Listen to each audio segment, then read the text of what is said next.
Nasir Bin Olu Dara Jones, known to the world simply as Nas, is more than a rapper. He is a poet, a prophet, a storyteller of the streets, and one of the most influential voices in the history of hip-hop. His life story is not just a tale of fame or fortune, it is a complex journey that mirrors the pain, resilience, and triumph of Black America. From the haunting hallways of Queensbridge to the global stages of music and business, Nas's life represents the evolution of hip-hop, from grassroots rebellion to high art. He was born on September 14, 1973, in Crown Heights, Brooklyn, to Olu Dara, a gifted jazz musician from Mississippi, and Fanny Ann Jones, a dedicated postal worker from North Carolina. When he was still a child, his family moved to the Queensbridge houses in Long Island City, one of the toughest housing projects in New York City. Queensbridge wasn't just a backdrop, it became a central character in Nas's music. Its crumbling stairwells, graffiti-covered walls, drug deals, and broken dreams shaped the narrative of his youth.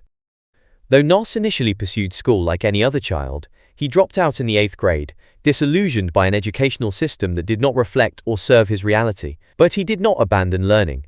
Instead, he turned to books, religion, street philosophy, and the teachings of the 5% Nation. He explored everything from Islamic scripture to Black nationalist texts to classic literature, and this mosaic of knowledge would become the foundation of his lyrical genius. It was in the shadows of Queensbridge that Nas began crafting verses, often rapping with friends and experimenting with rhyme under the name Kid Wave. The first time most of the world heard Nas's voice was on the 1991 track Live at the Barbecue by Main Source. His verse was short but volcanic, an eruption of confidence and vision.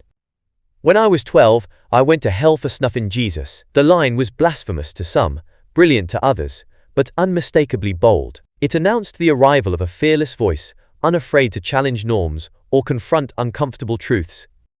By 1994, Nas had dropped Kid Wave and simply became Nas. With support from Columbia Records, he assembled a dream team of producers including DJ Premier, Large Professor, Q-Tip, and Pete Rock. The result was Illmatic, a project now widely regarded as the greatest hip-hop album ever recorded. At just 20 years old, Nas released Illmatic, an album that did not merely entertain, but enlightened.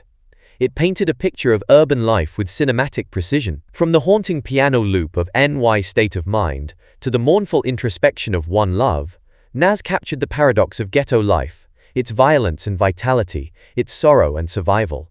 Critics hailed Illmatic as a lyrical and musical breakthrough. It wasn't just rap, it was literature with a beat. Though it did not initially top the charts, it earned instant cult status and has since been enshrined as a classic in both hip-hop and American music history. Over the years, Illmatic would grow in stature, influencing generations of MCs and even being archived by the Library of Congress. Following Illmatic, Nas found himself at a crossroads. The pressure to match or surpass his debut was enormous. His second album, It Was Written, 1996, embraced a more commercial sound, with mafioso-style themes and radio-friendly singles like If I Ruled the World, featuring Lauryn Hill.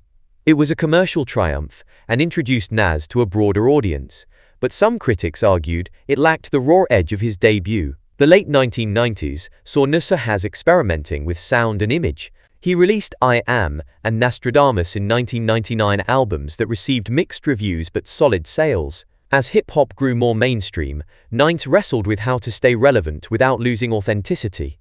His career was marked by moments of brilliance and periods of confusion. In 2001, Nas found himself embroiled in one of the most legendary rap beefs of all time with Jay-Z. The feud, ignited by Jay-Z's track Takeover, reached its peak when Nas released Ether, a blistering lyrical assault that reasserted his supremacy. Ether didn't just respond, it rejuvenated Nas's career and reignited public admiration. Their rivalry became a cultural moment, symbolizing the battle for hip-hop's soul commercial gloss versus poetic grit. Years later, they would reconcile and even collaborate, showing mutual respect beyond their competitive clash.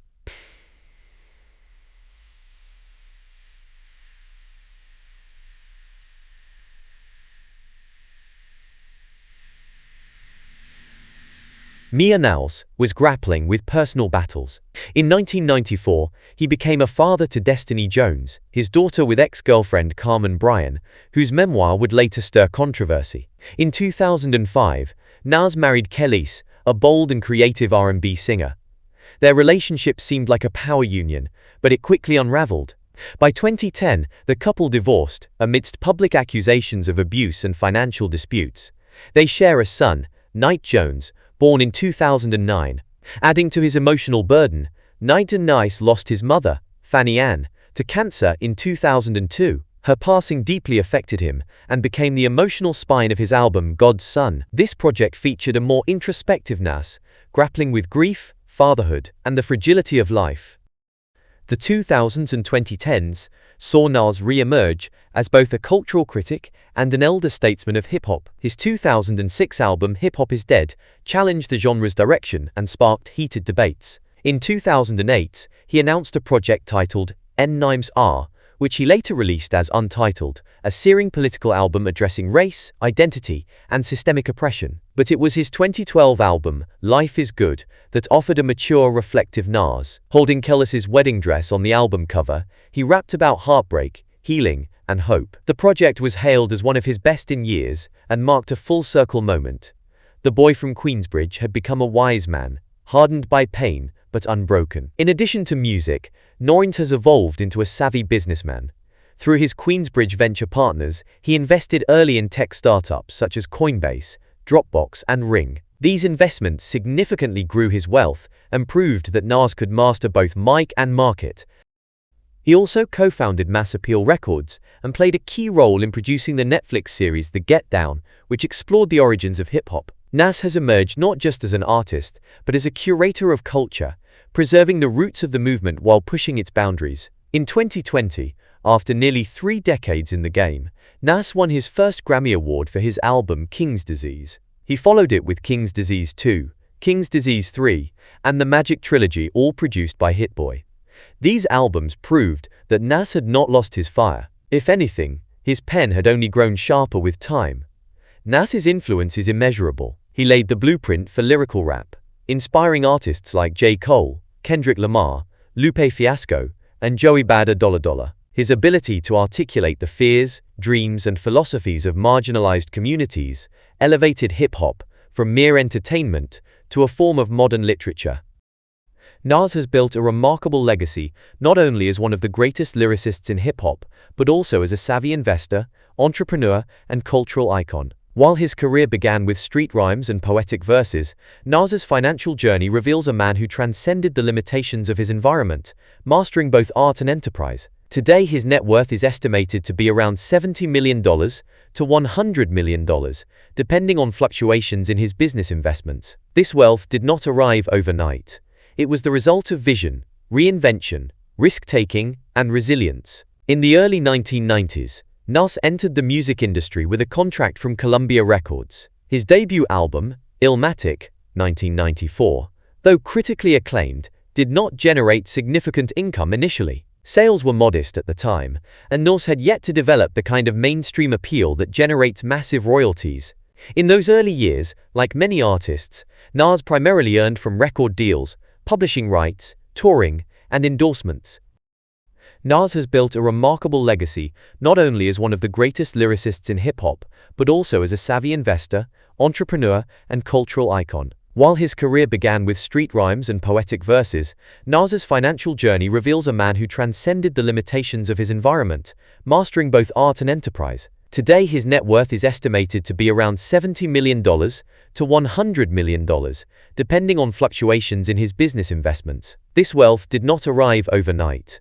It was the result of vision, reinvention, risk-taking, and resilience. In the early 1990s, Nas entered the music industry with a contract from Columbia Records. His debut album, Illmatic, 1994, though critically acclaimed, did not generate significant income initially. Sales were modest at the time, and Nas had yet to develop the kind of mainstream appeal that generates massive royalties. In those early years, like many artists, Nas primarily earned from record deals, publishing rights, touring, and endorsements. One of Nas's first major business moves came through his investment in Mass Appeal, a hip-hop media company and record label. In 2013, he partnered with Mass Appeal as both a co-owner and a flagship artist. Under his guidance, the company expanded into content creation, publishing, and artist development. Nas used the platform to release music, documentaries, and branded content rooted in authentic hip-hop culture. Mass appeal also produced notable projects, such as the Netflix series The Get Down, in which Nasir served as executive producer and narrator. This endeavor helped Nasir's pivot from simply being the subject of media to becoming a creator and controller of narrative. Mass appeal's growing success positioned Nasir as a player in the digital entertainment space, opening doors for bigger and bolder investments. Perhaps the most significant driver of Nasir's current net worth is his venture capital firm, Queensbridge Venture Partners, named in honor of his childhood neighborhood in Queensbridge, New York. Founded around 2014, Queensbridge Venture Partners is Nasir's gateway into Silicon Valley, where he invested in tech startups long before many other celebrities caught on. What's unique about Nasir's investment strategy is that he got in early, often during seed or Series A rounds, and targeted companies with high disruption potential. Coinbase, cryptocurrency exchange. One of Nasir's biggest financial wins came from Coinbase. He invested in the platform when shares were valued at under $1. At Coinbase's IPO in April 2021, shares opened at nearly $350. Reports suggest that Nasir's stake, managed through Queensbridge, may have been worth as much as $40 minus $50 million at its peak. Ring, smart doorbell technology. Nasir was an early investor in Ring, which was later acquired by Amazon for over $1 billion. His early stake in the company is estimated to have brought him a multi-million-dollar payout. Dropbox, PillPack, Robinhood, Lyft, Genius, Pluto TV, and Tilt. These tech firms either went public or were acquired, giving Nasir equity-based returns that multiplied his initial investments many times over.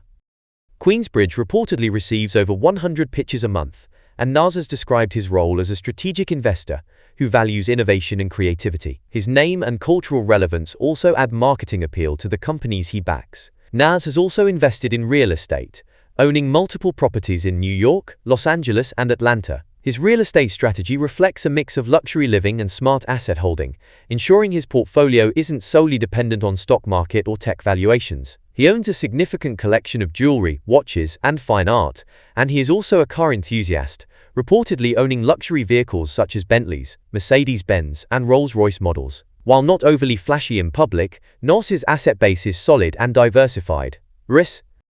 Even decades into his career, Nasir continues to make millions annually from his music catalog. Songs from Illmatic, It Was Written, and his newer albums consistently stream on platforms like Spotify, Apple Music, and Tidal. His publishing rights and licensing deals also bring income from film, TV, and advertising. His King's Disease trilogy, produced by Hit Boy, was critically acclaimed and commercially successful, resulting in a Grammy win in 2021 and a resurgence in touring revenue. Nasir still performs globally and earns high 6 to low 7 figures per tour, depending on the size and scale. Nasir has been the face or partner of several brand deals and sponsorships, including collaborations with Hennessy, Beats by Dre, and Sprite. These deals, while not his primary income stream, have helped elevate his profile and solidify his brand equity. He has also ventured into the fashion world, co-launching apparel collections and limited-edition streetwear lines that blend hip-hop aesthetics with modern design.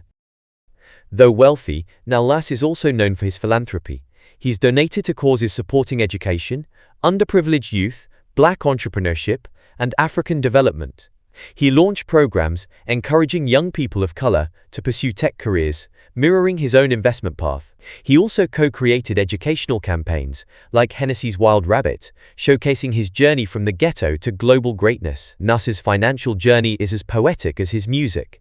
He began as a storyteller of the streets, with little more than talent and ambition. Decades later, he has evolved into a quiet tycoon, a man who used the tools of capitalism to uplift the culture that raised him.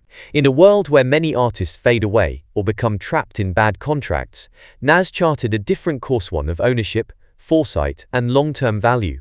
He is no longer just a rapper. He is a legacy builder, a cultural investor, and a symbol of what's possible when talent meets wisdom,